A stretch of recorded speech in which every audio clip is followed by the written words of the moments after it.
Daphne Sakharopoulos, who is also an ICHOM board member, and Daphne is also bringing a fantastic panel with her. So the next session is about why patient organizations' roles are crucial to driving better patient outcomes. Please welcome to the stage Daphne Sakharopoulos.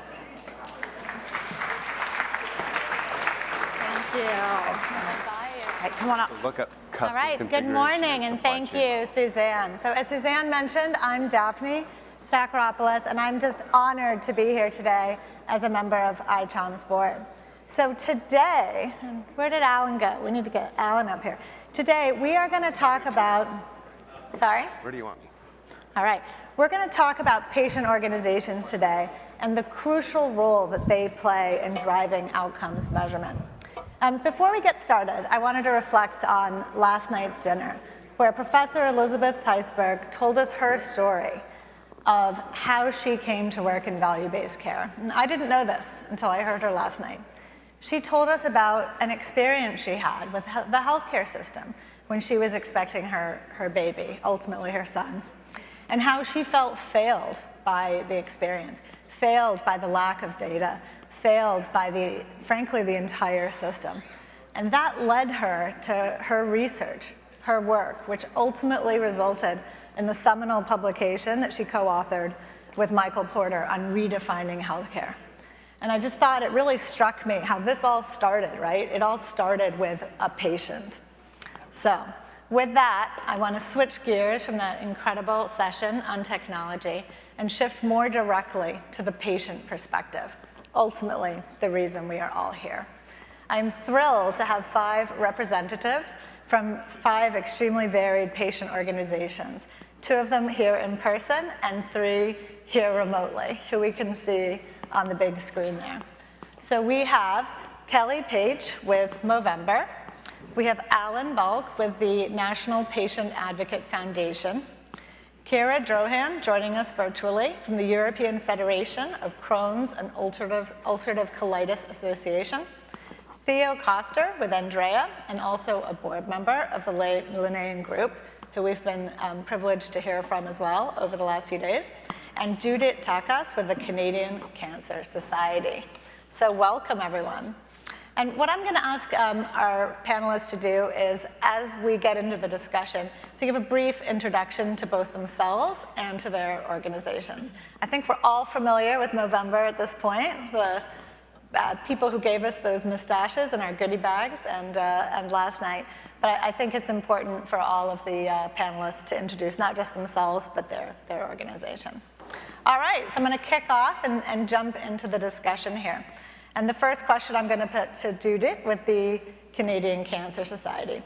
So the work that you've done to put patients' contributions, their needs, their experiences at the heart of what you do, can you speak a little bit into how, so our audience here can really learn from this experience, how have you brought that patient perspective into research, and any lessons you feel you've learned so far through that process?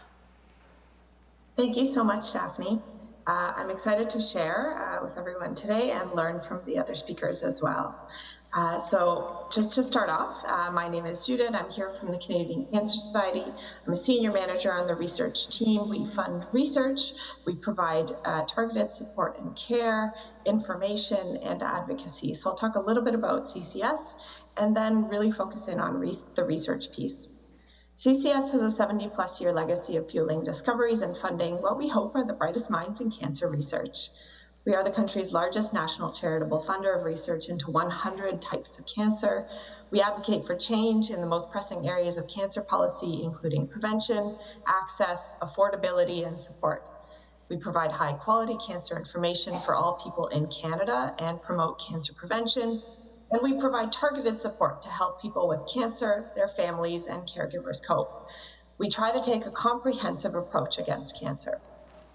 And we know that patient engagement in research, advocacy, and care can make a meaningful, systematic difference.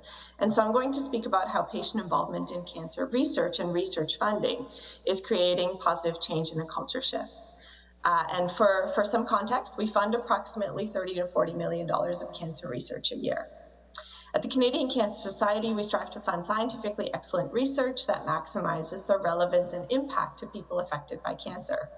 And in order to engage patients meaningfully and systematically, we co-created with patients and researchers a patient engagement and research plan where all team members were equal. This plan lays out our guiding principles and other aspects of how we would work with patients, such as compensation. It also included critical, high priority, and important patient engagement activities for meaningful engagement across all of our research funding stages. Our team of patients, researchers, and staff completed the plan this summer, and already about 9 of the 13 patient engagement activities within the plan are underway. For instance, we engage patients, survivors, and caregivers as reviewers on our research review panels. And we engage patients as members on our advisory council on research and as program advisors to help us co-develop new research competitions. We require research applicants to our research competitions to involve patients and other stakeholders meaningfully in their research, in the co-creation of proposals, and as key members of the research team. And creating the plan and implementing these activities has taught us some lessons, some very important lessons. So I'll share a couple today. The first one, patients and researchers working together can improve our research funding processes and enhance the design of new research funding competitions. For example, patients played a critical role in the co-development of our 3 current research competitions, and those are research competitions on knowledge synthesis and implementation, competition on health equity, and one on low survival cancers. Patients and caregivers also work as reviewers alongside scientists and clinicians to assess the relevance and potential impact of research proposals in all 3 of these competitions. And for all 3 of these research competitions, it's required that research teams include patient partners as meaningful, equal team members in their projects and applications. Another lesson is that patients make important contributions to our work on things like compensation, safety, power dynamics, and equity. Our patients are strong advocates of incorporating equity in our research. For instance, they have asked us to analyze our data by intersectional identities to highlight input from underserved communities. And they've also worked with us to create an equitable compensation policy that we now use for all patient partnership in research. And maybe I'll share one last lesson and then pass the mic.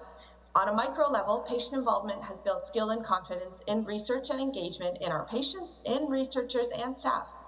We continue to foster researcher-patient relationships and skills through research review, training in our funded research. And this is really an ongoing lesson we're still learning. Pass it back to you, Daphne. Right, thank you. Just terrific. The spirit of co-creation, a word that you used, really came through. Like, I don't think anyone could think tokenism in the way you've described that. That's some heavy-duty involvement. So if we have time and we circle back around, I want to come back a little bit to the how, because I think for many, getting that first step of including patients, not that hard, but getting into it and actually the weeds of that's quite a large body of work that you managed and described. But I'm going to keep going with our panel, and I'm going to put the same question to Kira Drohan with the UC Association. So we'd love to hear from you. If you could again just introduce yourself, your organization, and address that same question. No problem. Hi, everybody. My name is Kira. I'm the Vice President of the EFCA. So we're a collective national organisation or a third umbrella organisation for patients with IBD, which is Crohn's and ulcerative colitis. So in total in Europe, we have 10 million patients who suffer from IBD. So we represent 46 member associations of each individual country across those 9 continents. So I suppose you could question whether we're European or more global now at this stage. So we've done a lot of work in relation to, I suppose, dealing with and helping with patient. Now we refer to it as patient-related outcomes, more so than shared decision making. And for us, we've been involved with a huge number of patient advisory boards. We work with the European Health Forum, we work with Secure IBD, DG Sante, and the Global CPF Patient Organisation.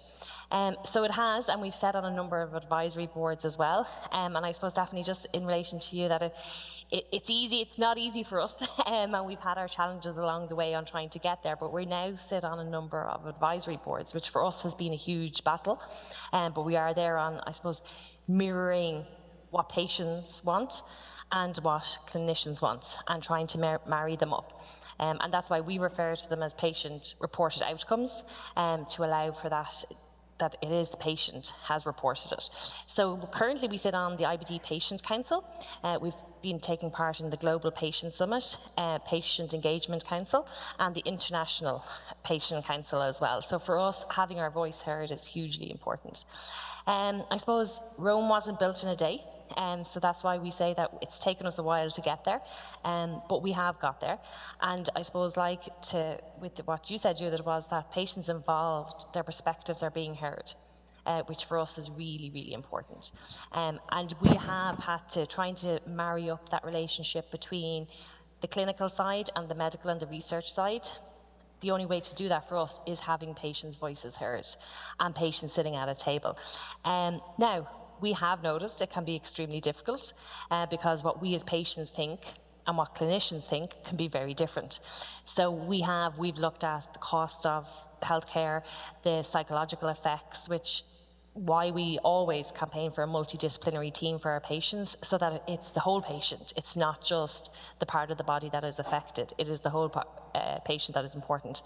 So I suppose we've had major eye-openers on where our language is very different, and neither are we clinicians, but we've had to look at it. But it's similar, a patient with terminal illness might be more concerned with their level of comfort and their pain and their ability to live longer.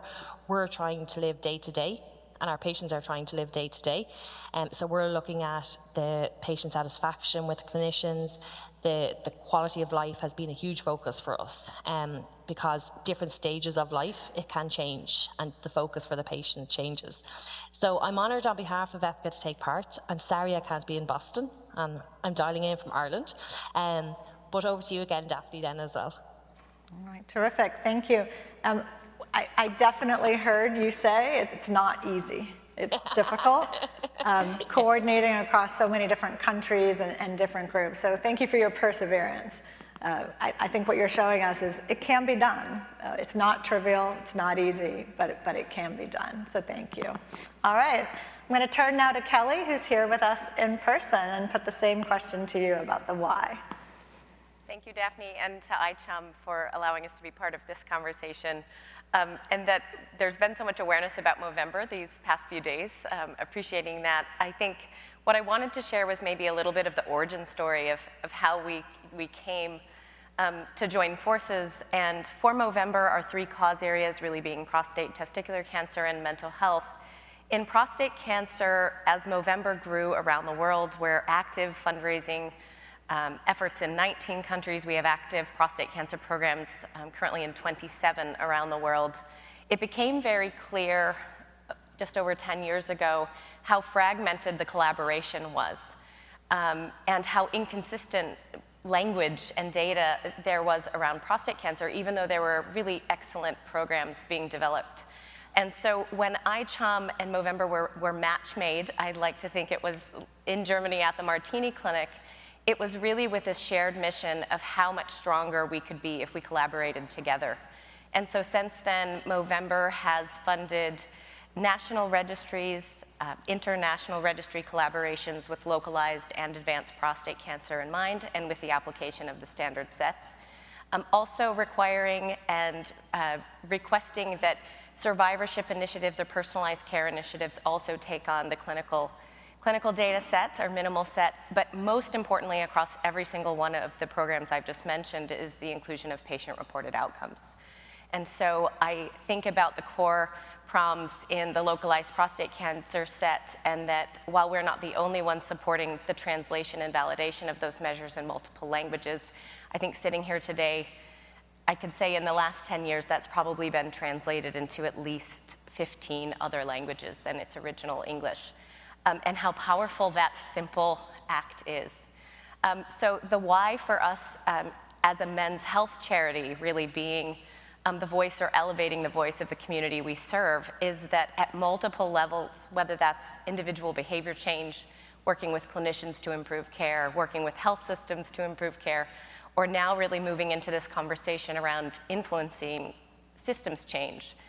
And the real value-based healthcare conversations around cost and what defines quality.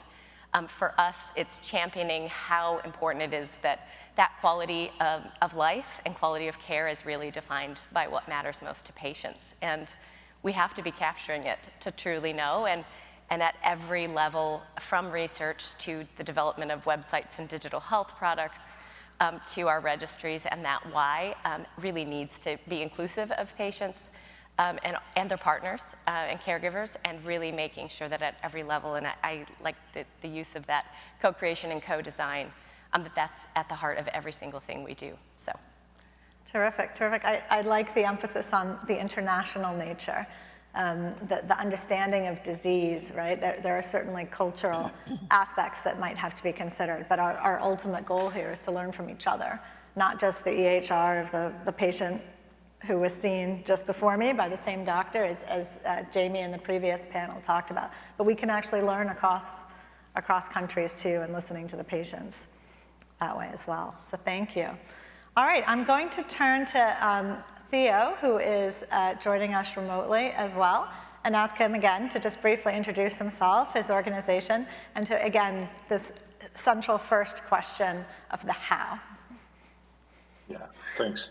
Yeah, my name is Theo Koster. I'm here based in the Netherlands. I've personally been involved with patient advocacy for over 10 years now. First as a patient myself, and after regaining my health as an individual with hands-on experience. I'm currently the CEO of Andrea, the digital research environment, but I'm here today as a member of the advisory board of the Linnaean Initiative in the Netherlands.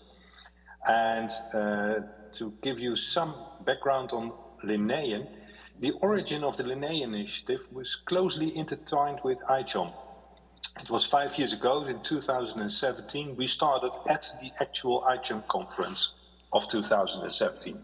There was a side event at the Dutch embassy, and there was all this positive energy surrounding the concepts of value-based healthcare. And the Dutch embassy in Washington is located at Linnaean Avenue, so this is where the name comes from. And at the event, at this embassy conference, there was a firm decision made that we should channel all this positive energy surrounding the concept of value-based healthcare in what was then christened the Linnaean Initiative. This was 5 years ago, and today it is an open network, Linnaean, a network organization of over 1,300 professionals, and we use what was called a bottom-up approach, which means that everyone can join if they want to add value, and they come from across the healthcare sector. So they could be care people, cure people, people with an insurance background, people from government, pharmaceutical specialists. And of these 1,300 professionals, over 44% has completed the full expertise profile. And what Linnaean does is we try to be like a sandbox to discover best practices to implement value-based healthcare. And what we discuss both failures and successes, because you learn from both of them. And today, we have over 150 real-world stories published, interviews published on our website, linnaean.nl, free to access for everyone. There are 14 knowledge products which have been developed by focus groups. And these knowledge products are like how-to manuals and discussion diagrams and whatever has grown from real-world experience. There are over 10 focus groups that on average, once a week, a focus group actually meets and tries to generate new insights. And every year we have 5 major events in the Netherlands. So it's quite a success today. And well, the network of professionals is open, as I said, so it is accessible for anyone who asks us a question or wants to access the information or the knowledge at the website linnaean.nl.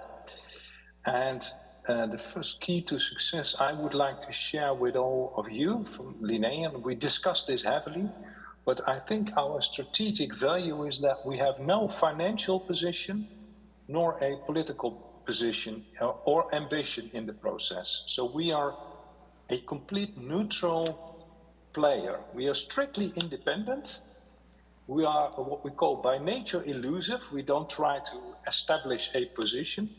And our ultimate goal is to, after having discovered how to fully implement value-based healthcare and patient-reported outcomes, to actually liquidate ourselves and not being a player in any political field or financial field or any other power is actually a very good position to be in. So I would like to invite all of you to visit the website and figure out and reuse what we've already discovered.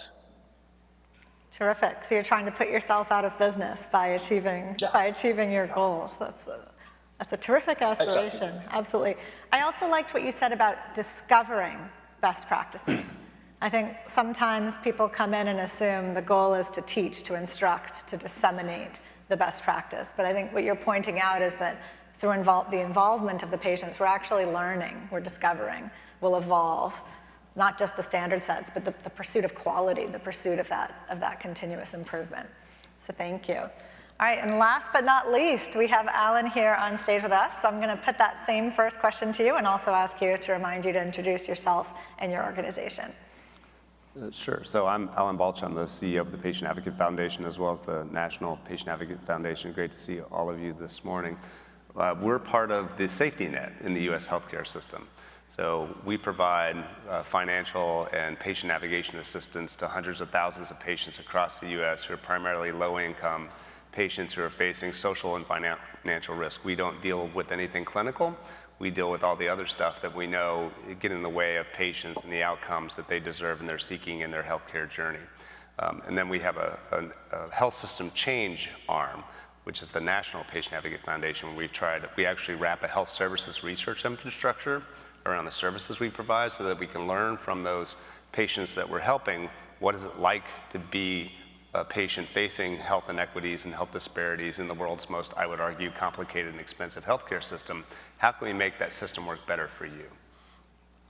Terrific. Do you want me to address the health I think first, you mentioned that you have an emphasis on low income, patients with low income, and unfortunately it's often correlated with diversity. Could you speak a little to that? Yeah, sure. So, I think two high-level things, and then I'll drill a little deeper in just a few minutes. I think it is really important that we think about outcomes that matter to patients, right? But I think as we're building that infrastructure of insight, making sure that at the table of that co-creation and learning what's important, that we make sure that those voices represent low-income and racially and ethnically diverse patients. Because one thing I can tell you, I know for sure from what the work we've done, is there's a difference between what matters and what's important to patients. Some of that variation depends on socioeconomic status and other lived experience of patients. So if you don't build that into the process of insight, you're going to create an outcomes measurement system that is inherently biased towards those that are more engaged, more white, more engaged, and more educated as patients, and you're going to lose that opportunity to really think about how to develop outcomes that matter to all of society, especially those that are underserved and really are challenged by other, what we might call social determinants in the broader world, not just within the healthcare system. So that's just a starting point. I think if you're trying to figure out where to start, and I loved what Peter said about, there's this titration on standardization in the healthcare system, which is great, especially when it comes to clinical dimensions of care. I mean, there are opportunities, right, to personalize the clinical care, right, with diagnostic tools and precision medicine.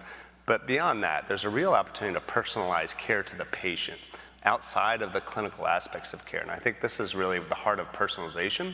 And at the very least, especially with low-income, socially vulnerable patients, a lot of the problem and a lot of what's driving health inequities and disparities is at a fundamental level is a lack of trust and a lack of engagement. And the way you start to build that trust, and we've asked patients this over and over again, that they have to feel respected, they have to feel listened to, and they have to feel that their care is personalized to them. And again, that personalization of care doesn't necessarily have to do with the clinical aspects of care, but the lived experience of care and how well does the care team really want to get to know them and really address their personal needs. And that's where there's tremendous variation what a patient needs. So I think what that translates to, and there's a lot of efforts, and we're part of some of these measurements efforts, you can measure the extent to which a patient feels heard and understood. in the healthcare process, especially when it relates to things like shared decision-making around care planning and care selection. We have to get away from this idea that shared decision-making is just between a clinician and patient at the point of care about clinical dimensions of care, and that it doesn't also extend to other points where key decisions are made for patients, care planning and then measurement selection. So this idea of co-creating the care experience with a patient and personalizing it starts with care selection, goes to care planning, and then speaks to how do you measure the outcomes of care. And I think it's really important to kind of separate in the way you start to create that differentiation between standardization and personalization, separating out the clinical dimensions of care and that clinical journey, and then really starting to think about that patient journey and that patient experience. Those are two different journeys. They interrelate and overlap in really significant ways. But we often sort of just focus on what's the clinical aspect of care and how do we measure those clinical outcomes, and that's really important. And then how do we standardize care? Because some outcomes, some of the disparities in care and health inequities are driven by patients not getting the best standard of care. So sort of titrating on standardization of care and the outcomes measurement associated with it is a good thing. But then if you think about the patient experience, there's so much opportunity to personalize care and create care pathways around the patient experience. And how are we addressing the patient's needs and making sure that we're personalizing the care to them? Because what we know is when these patients leave the four walls of the clinics, the things that get in the way of them achieving their outcomes, their clinical outcomes, are really basic things. Housing, food, transportation, the inability to take the appropriate time off work, caregiver burden, the overall cost of care, even in systems where the cost is paid for or borne by the government or their employer. There's a lot of other costs that come directly out of a patient's pocket that really get in the way of their ability to adhere and be able to follow their care plan. So we have to think not just about the cost of care as it relates to the health system and the benefit design, but think about the cost to the patient. And we deal with patients that have really significant chronic disease, over 800 different diseases in the population we serve. So I'll just leave you with this, and I know I've probably gone over my 5 minutes, but solving health inequities and personalizing care is in 5 minutes. Let's see how I do. But I do think there are opportunities to move beyond this idea of what's important to patients as sort of a glittering generality and getting down to really specifically what are the dimensions of the patient care experience that are both actionable and can be personalized and actually have bearing on a patient's ability to get the outcomes they deserve from the clinical therapy that's being prescribed to them or they're trying to adhere to. And so I think that's where, as a coalition of the willing, so to speak, we can try, and that's what we're trying to do. We have a lot of academic partners in our work where we're really trying to define what are those 5 or 6 things that are really critical to patients, and then making sure that you surface those issues about the patient experience early and often in the patient care journey. And then you measure the outcomes associated, not with how well you dealt with those issues from a clinical, or don't tie them into the clinical dimensions of care, but if you're trying to help a patient with food or transportation or housing, then the outcomes you're measuring is how well did you help that patient, or was the patient supported in those dimensions of care. And I can unpack this even more, but this is where decision support tools and technology can play a real role in helping to both identify what's important to patients, again, not just generally, but really specifically around what is it about your care experience where you're going to need to feel supported and cared for that we know has bearing on your ability to achieve the clinical outcomes. But let's not wrap that measurement up into some sort of clinical or expect that work to have some bearing, necessarily a one-to-one correlation or causation with the clinical outcomes of care. Let's measure that outcome as how well did we make sure a patient felt listened to and understood. And in that process, do we identify the 2 or 3 things that we know are going to be critical to addressing to make sure that patient gets the clinical outcomes that they need and deserve. And then let's measure how well we did with getting delivering interventions against those outcomes related to, again, for us, it's issues like food, housing, transportation, time off work. No, thank you.